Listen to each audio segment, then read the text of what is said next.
बता रहा हूँ from my experience, if you are not in the right direction that means directly you will fail.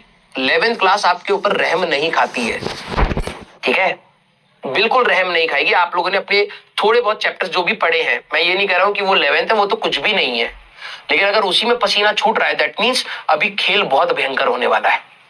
और ये तुम छटते चले जाओगे, तुम फिर 3.0 में जाओगे, तुम 4.0 5.0 बैकलॉग, ये सीरीज वो सीरीज, तुम यही करोगे। और तुम्हें लग रहा है कि तुम वन शॉट से तैयारी कर सकते हो, तो भूल जाओ भाई, तैयारी तुम्हारी वन शॉट से नहीं होगी। जिसको पहले कुछ नहीं आता है वो सोचे मैं सीधे वन शॉट से सीख लूंगा, नहीं होगा। One shot is for revision.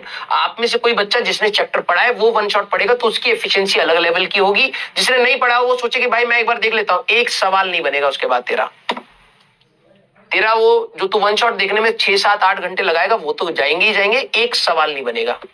Reason बताऊं, आज भी मेरे को एक बच्चा मिला था, वो मेरे को कह रहा था सर सवाल नहीं बनते, क्योंकि आप सोच रहे हो कि हम लोग भाई टॉफी खा रहे, नहीं, हमें टाइम देना पड़ेगा। ये लर्निंग प्रोसेस है और लर्निंग प्रोसेस में इट विल टेक टाइम। मैं बेसिक मेथडोलॉजी से ही सवाल क्यों करा रहा हूं, मैं जल्दी भी करा सकता हूं, लेकिन मेरे को पता है क्योंकि मैं जल्दी कराऊंगा तू खुश हो जाएगा, और मेरे को खुश नहीं करना है, तेरे को सिखाना है। सीखने वाला प्रोसेस थोड़ा स्लो होता है। आज हमने 10 सवाल करे तो 10 सवाल में से 3 4 सवालों में अटकेगा, तू सोचेगा, तू अगली बार सीखेगा, फिर अप्लाई करेगा। वो लर्निंग कोई मिटा नहीं सकता बेटा, it will take time, but yes एक बार जब दिमाग में जाती है तो वो बहुत सॉलिडिफाई करती है चीजों को, ठीक है। प्लीज बेटा अपनी डायरेक्शन मत भूलिएगा कि आपने बहुत टफ एग्जाम के लिए तैयारी करना स्टार्ट किया है, and it will demand sacrifices.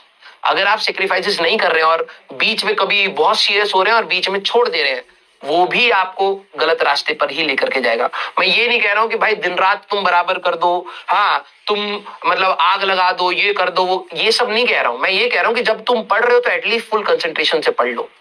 तुम्हारा अगर अटेंशन स्पैन 10-15 मिनट का भी नहीं है तो तुम कैसे 3-3 घंटे के 2 पेपर लिख पाओगे जिसमें 2 घंटे का ब्रेक भी होने वाला है।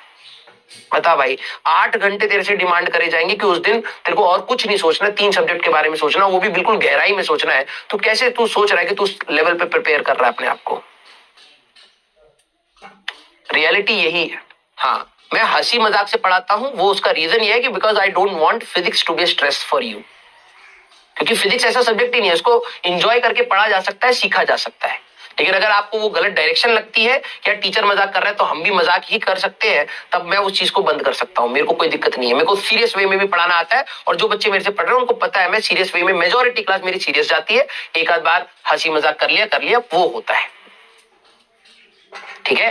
प्लीज बेटा अच्छी तरीके से मेहनत करिए, और मुझे पता है यहाँ पर पढ़ने वाले बच्चे बहुत अच्छे हैं। आज कई जगह पर आप लोगों ने गलतियां करी हैं, वो गलतियां आगे रिपीट